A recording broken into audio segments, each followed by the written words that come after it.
Okay, y'all, so let's talk. I got a little story time, and I was definitely led by God to share this story because I know that it could help so many people. I got my other phone right here for reference, but it can help so many other people that are going through the same thing, because this is my first time experiencing this. So yeah. So last year, I went through a very bad breakup, toxic relationship, all of that, like horrible. And yeah, so I'm single. And it's been a journey, and the healing process has been an absolute journey because I continue to dwell in the place that broke me, if you know what I'm saying. But now that I'm free and delivered from that, I have just been seeking the Lord greater than I have ever before, and really trying to be a vessel for his kingdom, and really trying to do things and be the person that is pleasing in his eyes. So along the way, of course, God knows the desires of all of our hearts, and one of my biggest desires is, of course, to get married and have more children. I do have one daughter, but I've never been married, and yeah, that's always been the desire, and I do believe that God is going to fulfill that for me in perfect timing. So while I'm going on this journey and deciding, okay, I'm gonna do things the right way for once in my life, becoming celibate or abstinent, because I'm abstaining from sex until I'm married. Until I'm married. Excuse me. I'm abstaining from sex until I'm married. So now that I'm walking in the Lord, and I'm really like, on fire, and just really trying to become closer in relationship with him, I look at the world totally different. Okay. I'm sure a lot of us do. And, God has begun to transform me, and now I see the importance of waiting till you're married, especially coming from a relationship that was, based upon, lust. So, yeah. So anyways, long story short, I get a message from a guy I used to talk to when I was like 19, 20. I'm 28 years old now. And he was like 7 years older than me at the time. So I'm 28, 7 years older than me, do the math. He hit me up, and he just was telling me, how much he missed me. And he wished he would have held me closer, and blase, blase, blase. So, mind y'all, my roster is empty. Empty. I literally don't talk to anybody. And when I have tried to talk to people, it's like coming from such a toxic relationship in a place, red flag. Everything is red flag. Like the discernment is strong, okay? So once I tell people I'm celibate, they're like, no, they don't want to talk to me anymore. Like, they act like they're interested, and then they're not. So cool, whatever, that's cool. So I'm talking to him or whatever, and we're getting acquainted again, because I really did like him back then or whatever. And we're talking about the stuff you talk about, like more kids in the future, marriage, blah blah blah blah blah. And then I happen to say, well, I'm abstaining from sex until I'm married. And he's like, so you're telling me if 10 years pass by, you're still going to keep that same mindset? And so when he sent that message, I got to thinking a little bit. I'm like, am I really? Of course I am, because I'm not abstaining from sex. Yes, it's for my benefit, but it's more to please God. It's his commandment. It's something that he wants us to do, and till we're married. So of course I am. So I tell him, yeah, like 10 years go by, I pray it don't, Lord, please. But if it does, yes, I am going to abstain from sex. Now, I'm not going to say I'm not perfect by any means. I don't know what can happen in the future. I don't know where my mind could be. I don't know what type of mistakes I might make in the future, I don't know. But right now, as I'm speaking, yes, I am abstaining from sex until I'm married. So I tell him that. So he's like, oh, okay.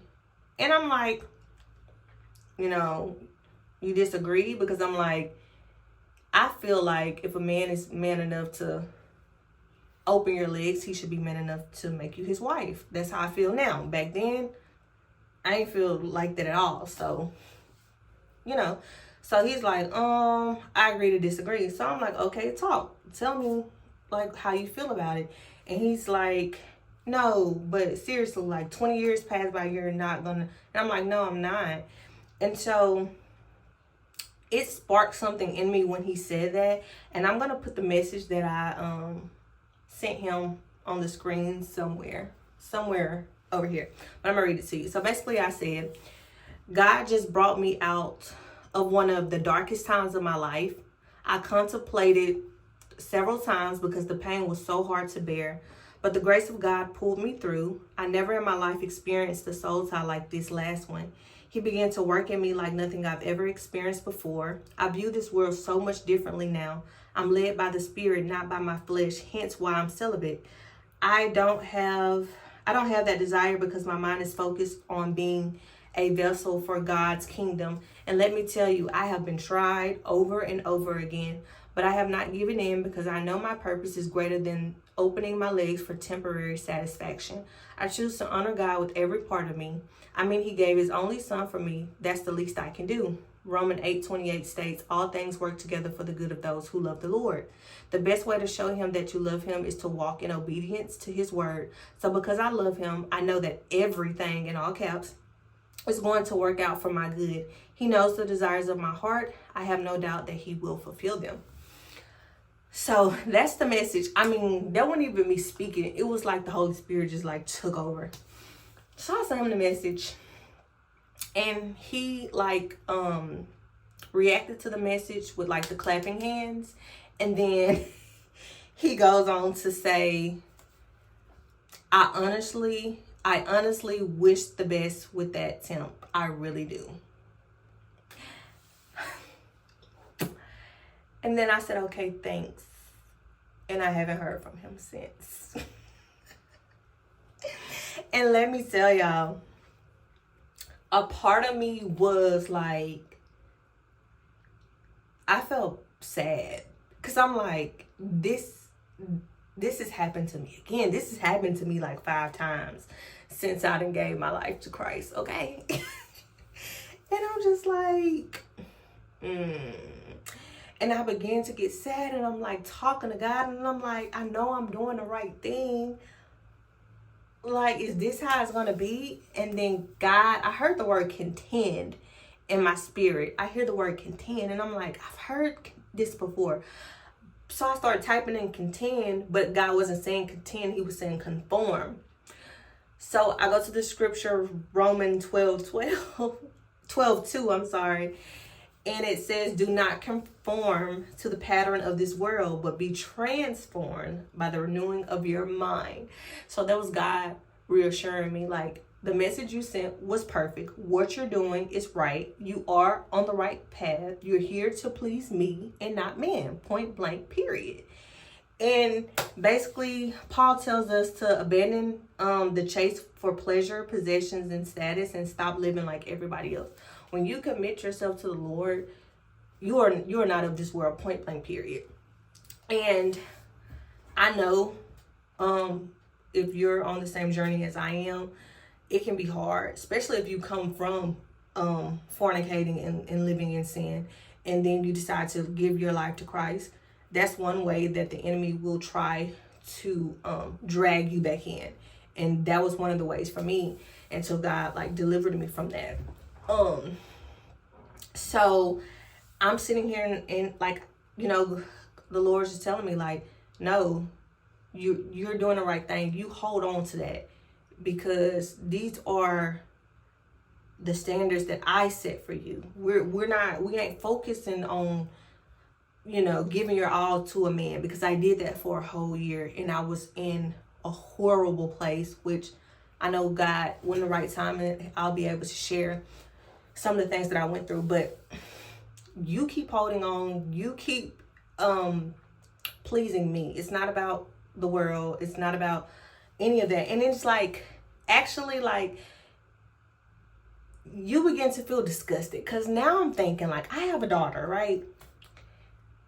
This is the type of society that we live in right now. So no telling how people and how men are going to be, or boys are going to be, you know, when she starts dating. And I'm like, that's absolutely disgusting. Like, why does that have to be the center of everything all the time? Like, people are so led by their flesh. And I'm saying I was too. But people are so led by their flesh. Like, that's all they think about. Like, if you're not giving it up, I don't want nothing to do with you. And it's like, well, you're making it easier for my husband to come in and, you know, because I know whoever the Lord has for me, he's going to be on a celibacy journey too. And he's not going to care about waiting, because he has true intentions on marrying me, making me his wife. This man did not. You know what I'm saying? So counterfeit out the way, make room for the man of God. So as I'm feeling sad about the whole situation, I literally hear God say October 31st, 2021. Now, mind you, that's not a significant date to me whatsoever. I don't remember what happened in 2021 on October 31st. But I began to go look through my pictures, and I scroll to October 31st, 2021. And I screenshotted a post, and it said, I want a family, a husband. Keep that in mind before you approach me. I don't want no sneaky link or nothing temporary. I'm a real grown woman.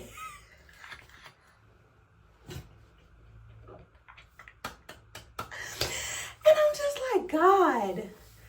I just bust out laughing, because it's like, okay, I'm standing on business. I wasn't standing on business in 2021, but God reassured me, baby girl, this is what you said you wanted, and this is what you're going to get. So keep moving forward.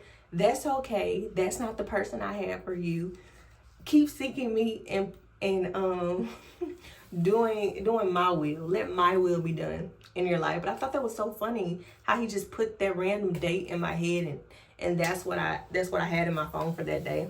That's hilarious. But I shared this story because I genuinely want any women or any man who might be watching this video who are newly waiting till marriage, or not newly, you've been waiting till marriage, to keep the faith. Know the reason that you're doing this. You're not doing it for the world's benefit, a man's benefit, a woman's benefits. You're doing this because it's pleasing to God. And because it's pleasing to God and you love him, you're going to be obedient to what his word says. And we know, like I said, that everything works out for the good of those who love the Lord. So because you love him, he knows the desires of your heart, and he's going to bring them to pass in due time. But keep the faith. Don't give in to the things of this world. They don't mean you no good. So many things come with that. I just had to fight off the hardest soul tie of my life that I have been dealing with for very, very 11 years type thing. And it's been hard, and I'm still healing to this day. You know what I'm saying? Because when the breakup happened, I didn't cut it off. You know, I kept indulging, okay? And so that was a hard fight for me. And so that showed me a lot too. Like, girl, just wait till you're married. Just wait till you get to experience the person that the Lord has ordained specifically before you, because you could have avoided a lot of things had you not. I'm thankful for my daughter. I love her so much. She means the world to me. She wasn't even supposed to be here. I'm going to tell y'all a story about that. God told me about that too. Disobedience got me my daughter, but I love her so much. And she's the best thing that ever happened to me. But I'm glad that I'm moving in the way that I'm moving, because when she gets older, I'm able to share my experiences with her, and you know, just hopefully she decides to go in a different way. At the end of the day, kids are going to do whatever they want to do, but at least, you know, I'll have some words of encouragement for her that'll maybe help her down the line. So keep your body as a temple unto the Lord. You are doing the right thing. You are on the right path, and in due season, God is going to bless you because of your obedience to Him. Okay? You are here to please Him, not man. Okay? So don't fall victim to the things of this world. I know it's easier said than done, but you are moving in the right direction.